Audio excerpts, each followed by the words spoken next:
So, recently, I have been asked, Namarok, how do you make a domain? Because I do have 2 custom domains up on my channel, and, well, I never actually explained how I did it.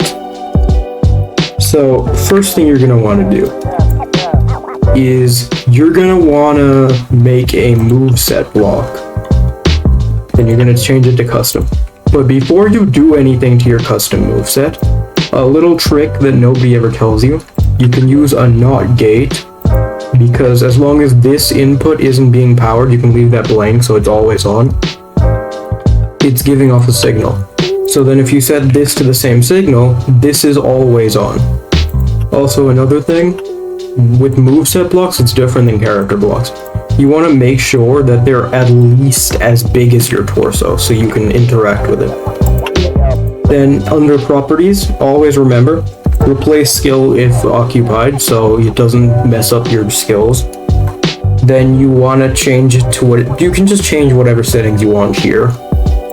So under timeline, you're then going to want to put whatever domain animation you want. I'm personally going to go with the domain from Mahito, which is this one. So you'll see over here that this is when the domain happens. So this is a 3.5 second long startup. So you want to start it 1 second before it ends, so the animation's still going. So you want to go 2.5 seconds on wait. Now you can do whatever effect you want, but this is the important part. First thing you're going to want to do for this step is you're going to want to take a teleport block there. Now you want to make sure you're flying for this, because if you want it to work properly, you're going to have to cover the whole map. So just go right there. And then you're going to want to go there. Select origin. Where's origin? Click undo. Yeah, there we go. I think I moved it by accident. The actual game itself, we're going to drag it. And don't forget, because when you're trying to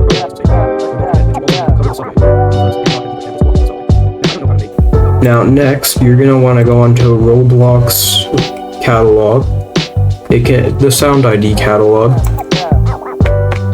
So back to what I was saying, you're then going to want to go on to this one specifically under Creator Store. Now don't worry, I'm not going to make you buy anything. Everything in this video is going to be completely free.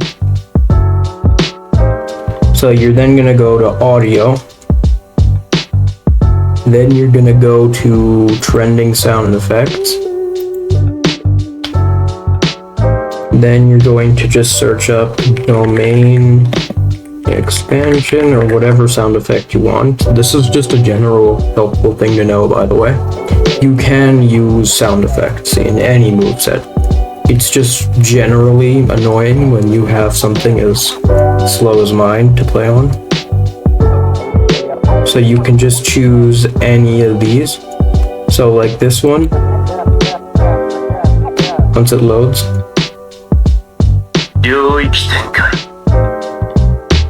So then that is the Gojo domain expansion sound. So then what you're going to do is take this. You're then going to change the sound ID to the one you're seeing on screen if you don't want to find one yourself, because as I said, it gets a little bit annoying. Then you're going to change the volume to 5. That's generally a good volume to have it at. You can have it at whatever volume, but this is a multiplier, by the way.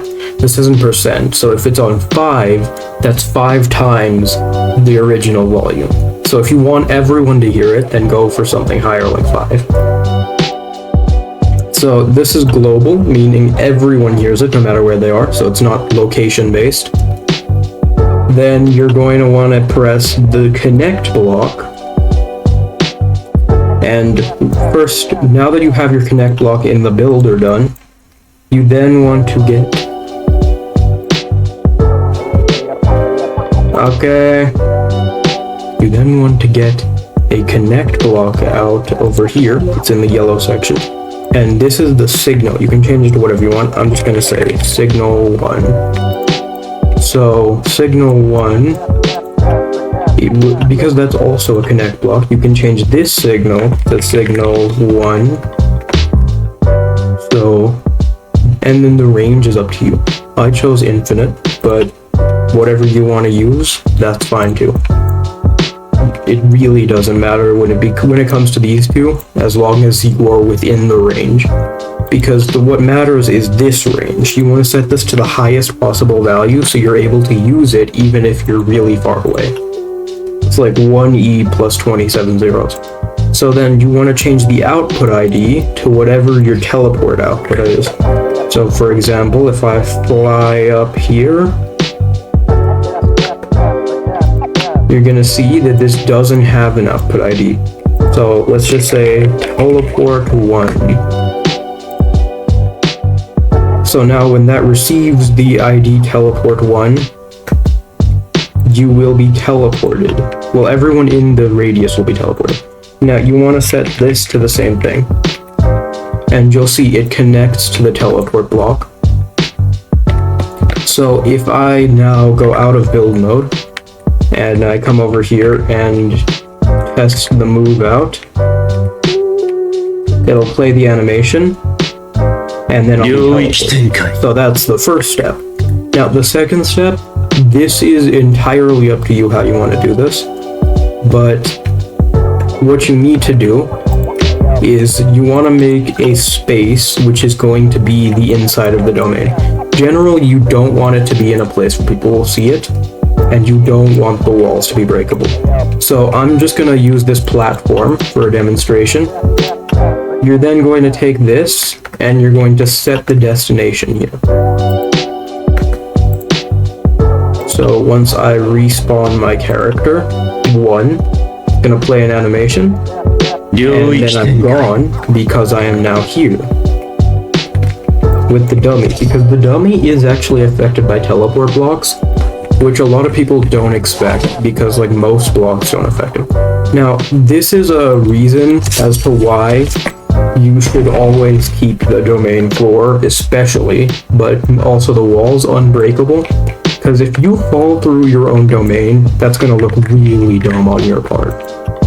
So now that we have our little domain over there, and we have our teleport block set up, what we're going to do, because you don't want to just be stranded out there, right?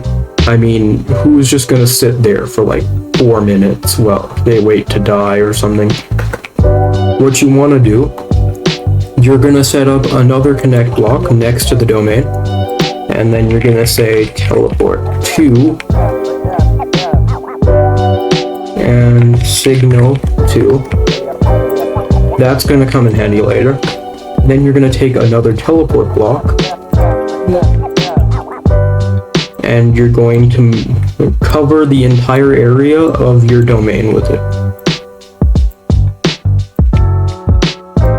Then you're going to say teleport 2, and see these two are now connected. So what you want to do is pick a destination where after your domain ends, everyone will be put. So let's say I want them to appear up here on the towers. I will set destination here. Now, as of right now, this currently does nothing because there is no way to power that connect block.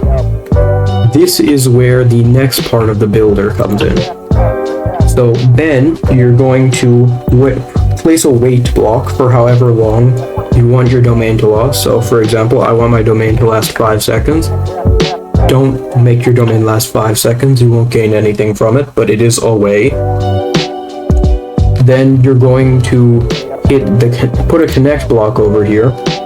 Now, you can add a domain breaking sound ID, but that is generally just too much effort for me. So I'm going to change this signal to signal 2. And now, when I use the move, I'll be teleported over here, and then after 5 seconds, which should be soon, yeah, we get teleported up here, because the domain has ended.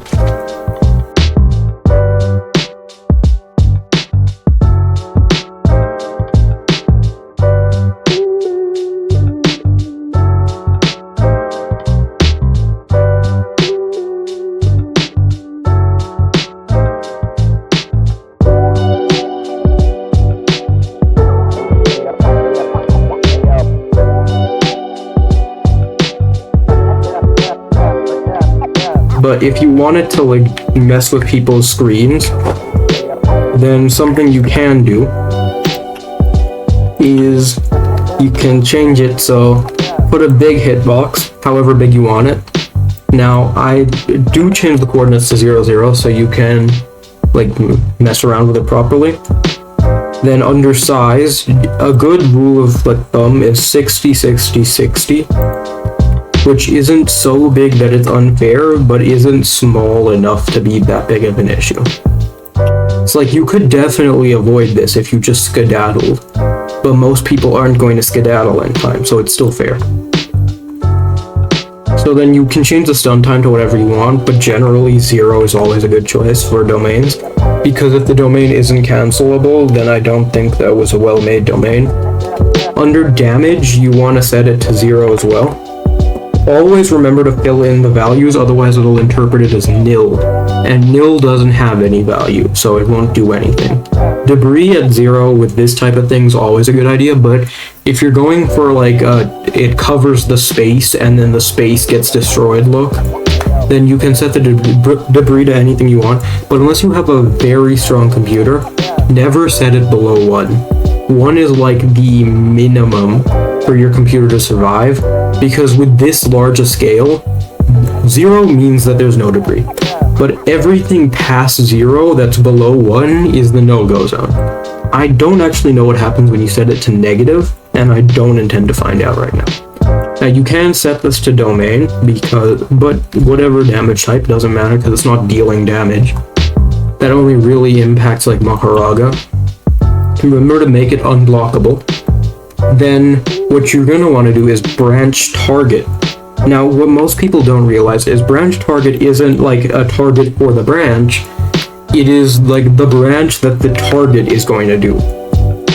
So if I choose visual and then I change it to like, hold on, I always forget where these things are.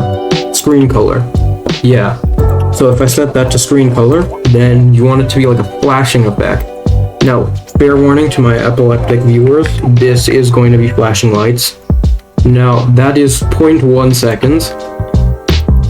Then you're going to set it to 0.05. And then you're going to set a loop. Now, these things are really nice. So this is going to loop back amount is how many spaces it loops. And then loop amount is how many times it loops. So like 4 times for this is a good choice. Now, whenever somebody does that, their screen's going to start flashing white for 4 seconds. Not yours, the enemy. It's always the enemies. It's not like a lost hit thing. It's specifically whoever is hit by that hitbox earlier. Now, one thing is that you don't have to do this part. But when you do this, it's always good to add like a visual to your domain. So one thing is that while the domain skill is going, you will be stunned, technically. It's like a weird kind of stun where you can still walk around and all that, but you can do parkour and stuff, but you can't dash or side dash or anything. So what you want to do is come over to here and press no stun, which I think is fairly self-explanatory what it does. Now I'm just going to change this to domain. And just like that, there you have it, folks. Your first ever domain expansion simplified by an absolute buffoon. Now the domain won't go on cooldown until after it, because of how the game's code works. But anyway, that was the tutorial. Thank you guys so much for supporting my last video. I really do ask that you support my next one. And I honestly thank you just so much for the support. I wouldn't be here if you weren't supporting me. So please continue, and please, if you're not subscribed yet and you liked what you saw today, hit like, then hit subscribe. I will be posting more regularly. I have been recently. So just please subscribe. I'm just gonna say that. It's like I could throw all the analytics I want at you. I could tell you I've got like a 0.1 subscriber rate, which is true. It is true, but if you don't like the content, then that's fine. You don't have to. But if you do, and you can, it is free and helps out the channel so much. So I'll be seeing you guys. This was Namrock Gaming, signing out.